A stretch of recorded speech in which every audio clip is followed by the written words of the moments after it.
You know who might need AR-15s? That would be the good people in our nation's capital, Washington, D.C. It is a war zone. And our good friend from Georgia, Congressman Mike Collins, has introduced a resolution condemning Washington's leadership for the crime epidemic. Congressman, good to have you with us today. Hey, man, it's a pleasure to be with you, Todd. All right. So what compelled you to put together this resolution here, Congressman?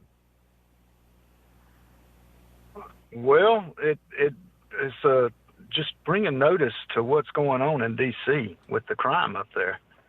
It's about time we put a spotlight on this thing and let the rest of the country know out there just how bad that place is mismanaged up there. And Todd, it's a gun-free zone.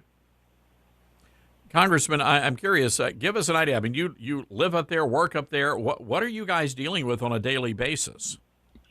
Well, I mean, just the statistics alone will show you that, everything from violent crime is up to even motor vehicle theft. I mean, we saw one of our own members get their car carjacked in front of them. So everything is up, from homicide, robbery, violent crime. And just in the course of 1 year, you're talking anywhere from 35 to almost right at 100% increase in car theft up there.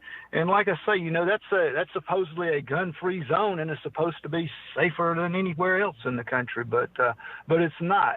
And the bigger problem is it's not just the fact that members of Congress are there and their staff are there, but this is our nation's capital.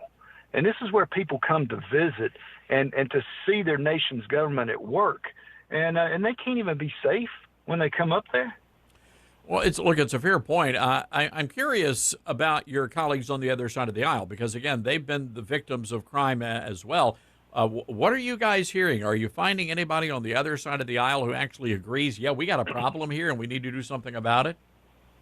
Well, I mean, I think they see that there's a problem just like everybody else, but they're not going to, Democrats, they will not buck each other and they won't buck the administration unless it's something to deal with Hamas. But otherwise, they're in lockstep with their head in the sand.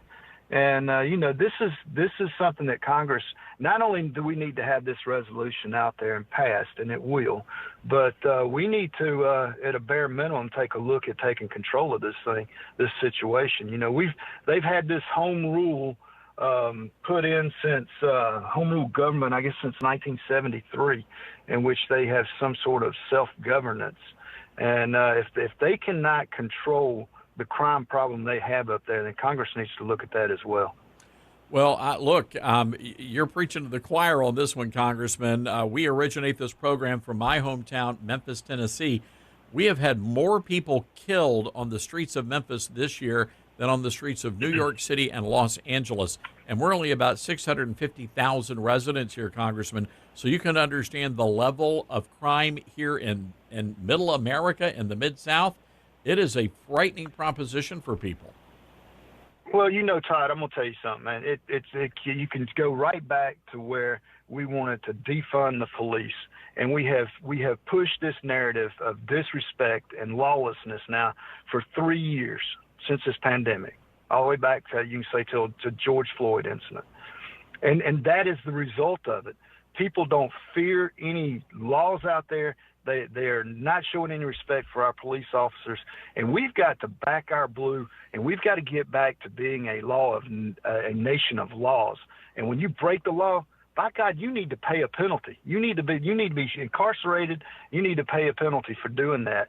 And and so many of the people on the other side of the aisle are pushing this defund the police, and we've got to stop this. It's just like everything going on down at the border down there, where we have actually turned our border patrol into travel agents, where when you come across, they're going to give you a sandwich, a bottle of water, and ship you off to wherever you want to go for the next year or two. So, Congressman, and again, Memphis, by the way, happens to be a home rule city as well. So we get it. What do you think is going to be the again? It's a resolution, so it's non-binding. But what needs to happen? What needs to change in Washington, D.C.?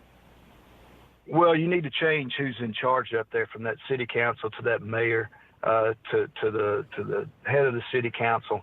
these people need to be called out. They need to be voted out, and put some folks in that really believe in law and order.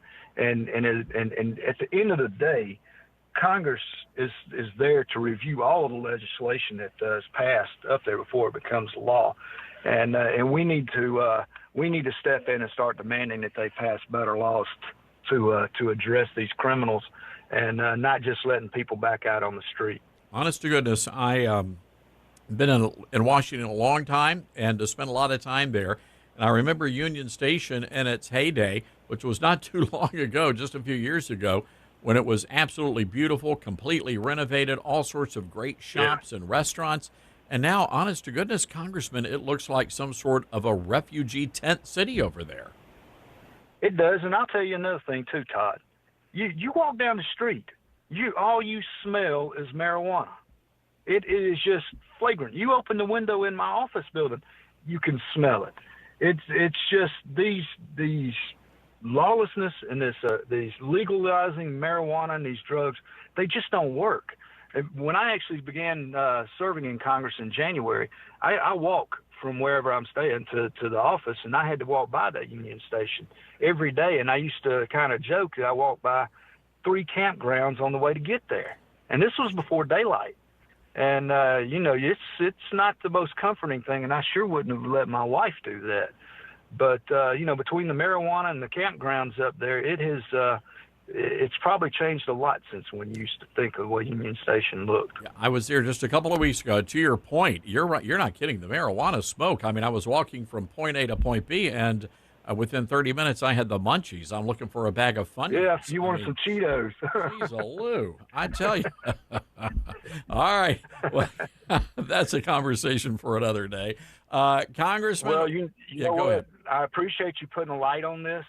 I think this is something we need to keep pushing out there in the media as hard as we can. We've got a great group of co-sponsors behind us, and they realize just how bad this situation is, and we want to make sure that our nation's capital is safe for any American that really wants to come and visit to see what their capital looks like. Well said. All right, Congressman, we are going to leave it there. Hope you and the Collins family have a great Thanksgiving back home in Georgia. We will. Y'all do the same. All right, Congressman Mike Collins, everybody, declaring war on those criminals. It is, if you haven't been to D.C., it's an absolute mess.